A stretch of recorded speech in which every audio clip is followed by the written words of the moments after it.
안녕하세요. 이번 영상에서는 광명 뉴타운을 임장한 경험을 담았습니다.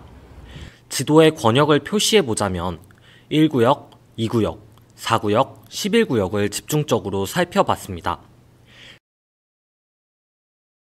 11구역부터 소개드립니다.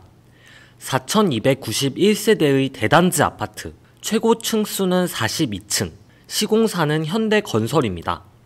세대수로 보나 역과의 거리로 보나 광명 뉴타운 중 가장 입지가 좋습니다. 입주가 시작되면 자타공인 뉴타운의 대장 아파트가 될 것입니다. 이렇게 낙후된 지역이 현대의 손길을 거쳐 최고급 주거 공간이 됩니다. 다음은 4구역입니다.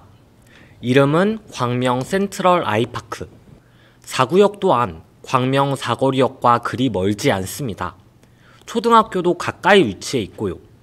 다만 아쉬운 것은 역으로 가는 길이 좀 난잡해요. 빌라숲과 전통시장을 헤쳐가야 합니다. 2구역입니다. 24년 9월 입주 예정으로 북광명 뉴타운의 스타트를 끊습니다. 명칭은 베르몬트로 광명인데 푸른 언덕의 성이라는 뜻이랍니다. 84 타입이 가장 많이 나오는 구역으로 소형 평수가 아쉬웠던 분들이라면 도전해 볼만 합니다. 광명 동초등학교와 가깝고 목감천 산책이 유리하다는 건 장점인데 개봉역, 광명 사거리역 뭔가 애매하게 멉니다. 동에 따라 다르겠지만 둘 다 도보로 이동은 가능한데 다리는 앞을? 선택지가 두 개이면서도 뭐랄까 초역세권은 아닌 구역입니다. 대망의 광명 1구역입니다. 광명 뉴타운에서 서울 접근성이 가장 좋은 구역으로 이름은 자이 더샵 포레나, GS, 포스코, 한화건설이 공동으로 시공합니다. 청약을 빨리 했어요. 소문은 무성했지만 평균 경쟁률 10.47대 1로 청약을 성공리에 마쳤습니다. 1구역 입지도 좋아요. 목감천을 끼고 있어서 산책 가기도 좋고 창문만 열면 서울이고요.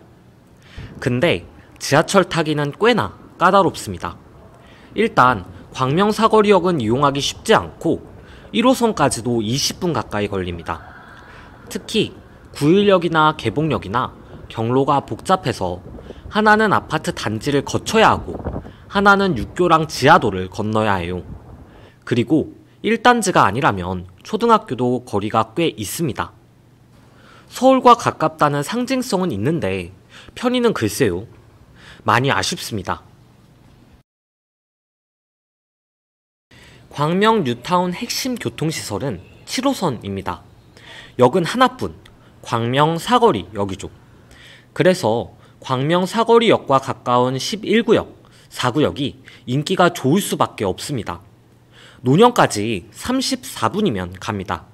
환승 없이 30분대 안으로 강남에 도달할 수 있는 게 이 광명의 장점이죠. 일자리가 많은 가산 디지털 단지까지는 4분이면 도착합니다. 1구역, 2구역 주민들은 1호선을 애용할 것 같습니다. 개봉역에서 종강역까지는 30분, 강남역까지는 1회 환승을 거치면 38분이 소요되네요. 근데 1호선 있잖아요. 배차 간격이 꽤나 깁니다. 10분 기다리는 건 우습고 교통 정리한다고 정차하거나 서행하는 건 흔한 일이에요. 거기다 인천행, 동탄행, 천안행, 구로행 뭐 이렇게 복잡한지 지하철 한 번 타면 정신 바짝 차려야 합니다. 1호선 한 번이라도 타보신 분은 제 말에 공감이 가실 거예요. 1호선 타면 10분 일찍 나와도 나는 지각쟁이가 되는 겁니다. 그렇기에 이 7호선이 더 호감이 가죠. 차가 없으신 분이라면 1호선보다는 7호선과 가까운 광명 뉴타운에 더 높은 점수를 주셔야 합니다.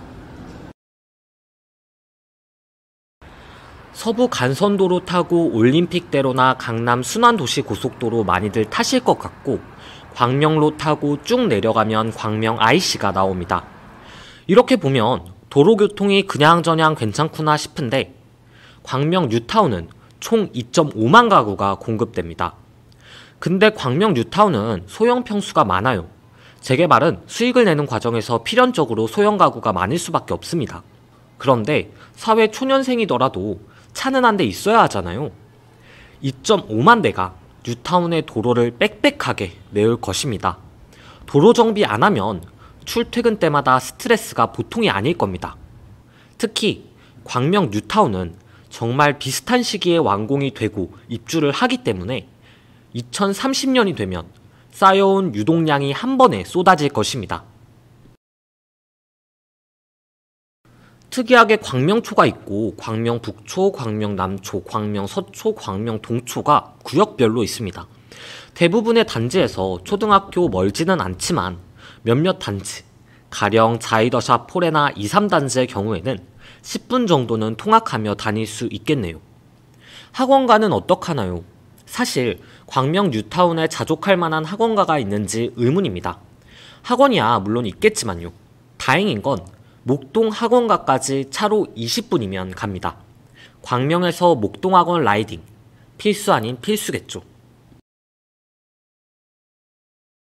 광명 사거리 바로 앞에 있는 이마트가 주민들이 가장 애용하는 상권일 듯 합니다.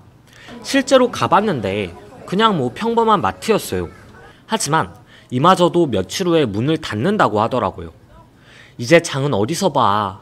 푸념이 곳곳에서 들려왔습니다. 이마트 옆에는 광명 전통시장이 있습니다. 직선으로 쭉 이어져 있어요. 광명 뉴타운에서 꽤 인상 깊었던 것은 자연 환경입니다. 목감천, 안양천, 계룡산, 도덕산 등 광명 뉴타운 주변에 수수한 자연이 펼쳐져 있습니다. 1단지, 2단지에 붙어있는 목감천은 예상보다 인상이 더 좋았습니다. 산책로도 잘 정비되어 있고 자전거 도로도 이에 못지 않아서 자주 이용할 것 같습니다.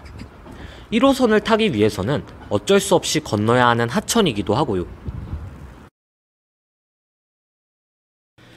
외부인으로서 광명 뉴타운을 볼 때 3가지 의문이 남습니다. 첫 번째는 과연 광명역보다 더 매력적인가? 광명역 초역세권인 광명역 센트럴 자이에 10억 4천짜리 매물이 있습니다. 이케아, 중앙대 광명병원, 코스트코 등 제반 인프라도 훌륭하고 역과의 거리도 가깝습니다. 게다가 신안산선, 월판선이 개통되면 이곳은 트리플 역세권으로 여의도 판교와 다이렉트로 이어지죠. 그런데 광명 뉴타운이 광명역 역세권에 비해 가지고 있는 장점은 하나의 신도시로서 세대수가 많다는 것 빼고는 딱히 두드러지는 것이 없었습니다. 두 번째는 소형 평수 위주라는 것입니다. 소형 평수가 주가 되며 중형이나 대형 평수는 찾기 힘들어요. 사실상 신혼부부나 1인 가구를 제외하고는 선택의 폭이 매우 좁은 셈입니다. 세 번째는 서울과 가깝다는 허점입니다. 종종 광명을 판교나 과천과 비교하는 분들이 계신데 이는 넌센스예요. 판교나 과천은 강남을 접합니다. 광명은 구로와 금천구를 접하죠.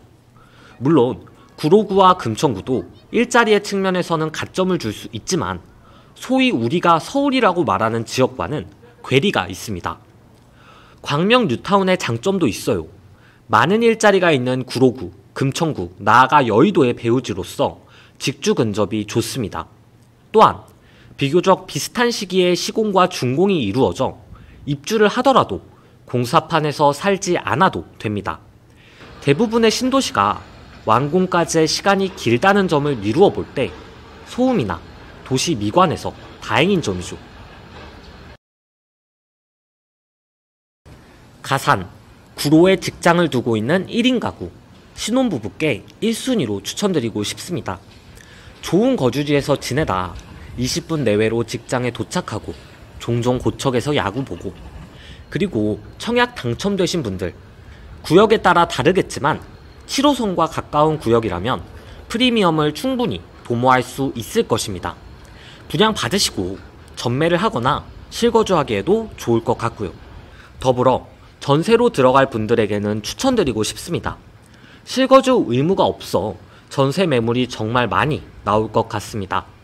물론 저는 공급 물량으로 인한 가격 하락이 일시적일 것이라고 생각하지만 좋은 시점에 전세 물건을 잡으면 좋은 입지에서 주거 비용을 획기적으로 줄일 수 있겠죠. 지금은 아직 완성되지 않은 도시지만 30년 이후에 찾으면 완전히 새로운 풍경이 펼쳐질 것 같은 도시입니다. 아무쪼록 공사가 안전하게 마무리되어 훌륭한 도시로 거듭나길 바랍니다. 영상 시청해주셔서 감사합니다.